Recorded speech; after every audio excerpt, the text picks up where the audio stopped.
tuturuan ko po kayo kung paano mag-sorting and charting dito sa Excel.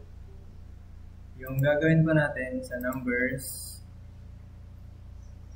gagawa ka lang ng, sabihin mo, gusto mong gumawa ng 1 to 10 or 1 to 20. 1, 2, 3, 4, 5, 6, 7, 8, 9, 10. Kung gusto mong hanggang number 10 lang, okay lang yan.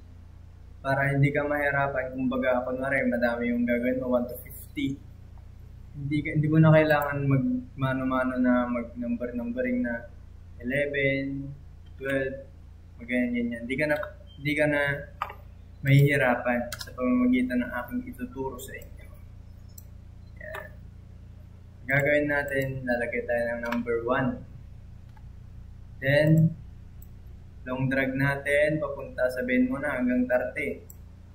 Oh, kung nag-una na tayo, nasa 8 ka pa lang, tapos na ako.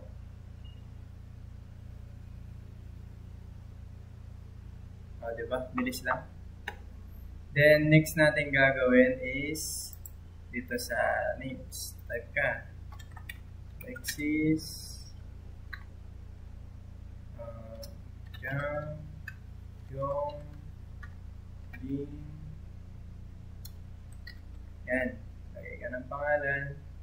Then, back. And drum.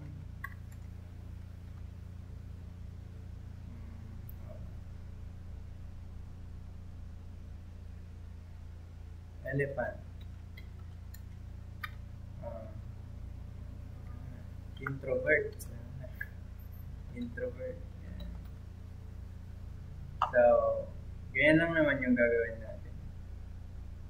Next na gagawin natin is paano nga ba mag-addition, multiplication, and subtraction and division. Yan. Unahin natin gagawin is mag-add tayo. Sabi mo na yan. Lalagay tayo numbers dyan. Sige, okay na siguro yan. Yan, 2 digits lang siguro. 2 digits na lang.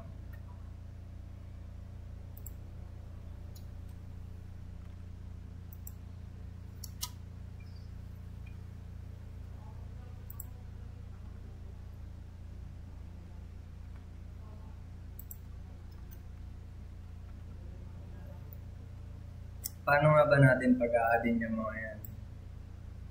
Ang gagawin lang natin is equal or formula. Then, click natin, then type sum. Open parenthesis. Then, click mo lang to. Itong ipag-add mo.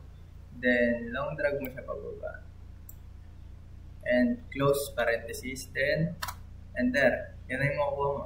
598. Ganun lang kadali. Isa pa, example natin. Ulitin natin. Paano makuha yung sum ng mga numbers na to? Equals or formula. Then, sum. Then, open parenthesis. Tapos, pindutin natin to. Then, long drag natin hanggang F9 plus hanggang F9 to F18. Yan, i-add natin yan. Close parenthesis natin. Boom. Enter. 598. Nakuha mo na isa ko.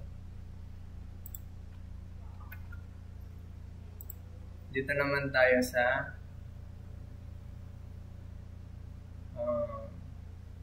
minus or subtract.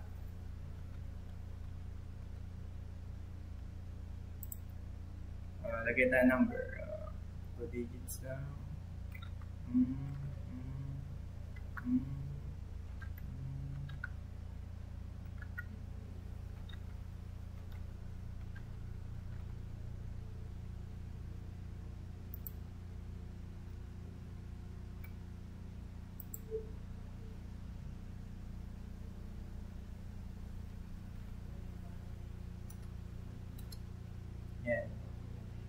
paano natin i-subtract yung gantong numbers.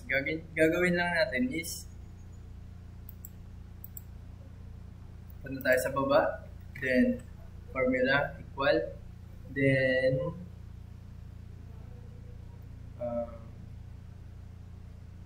pindutin natin itong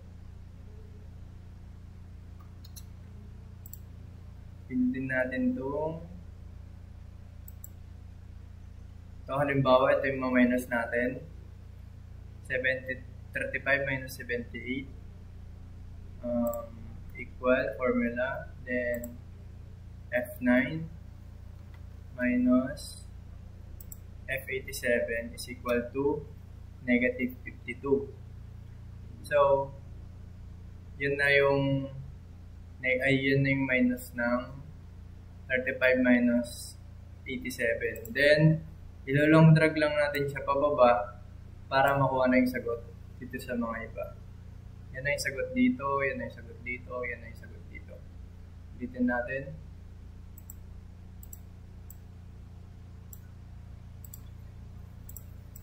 Equal formula minus this, then enter. Then pindutin mo yung sagot, then long drag. Yun na yung sagot. Next naman is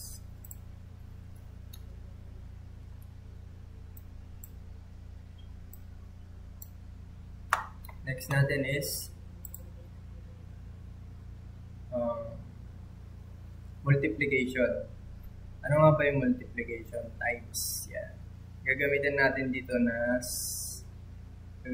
is asterisk. Yan yung symbol ng times or multiply. So, i-multiply natin to dito. Multiply natin. Equal sign. Equal sign. And this times this equals, yun na po yung sagot natin. Then long drag natin pa para makuha yung mga sagot. Damn. Yan na, lumabas na yung mga sagot. Paano naman pagpababa yung times. Ganda lang po yan. Equal, then pindutin natin to pababa. Pindutin natin to. Oops. Equal sign, formula, pindutin natin to. Then long drag natin pababa. Then palitan natin pa ng asterisk. Then yan na ba yung sagot? Napag-times na pa natin. Then divide naman tayo. Divide.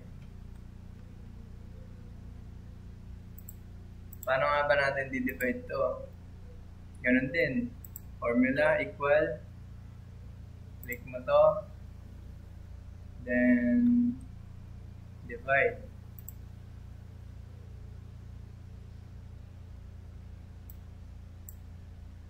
F9 and G9 and H9 is equal to, boom. Yan na yung sagot nila. Or pwede rin natin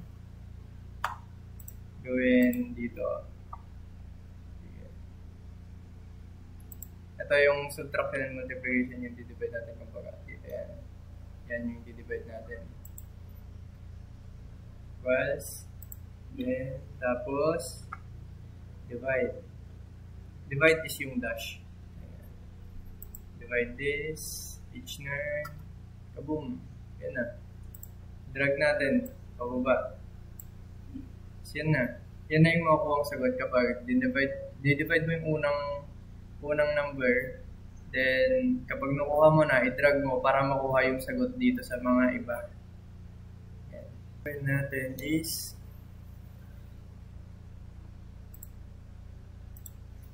paano nga ba gumawa ng column? Ito na yung column natin.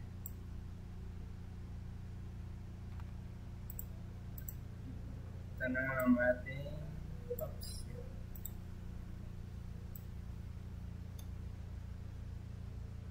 na yung bago natin. Palitan natin ang pangalan ko. Mga ba pangalan ko? Mexican Virus.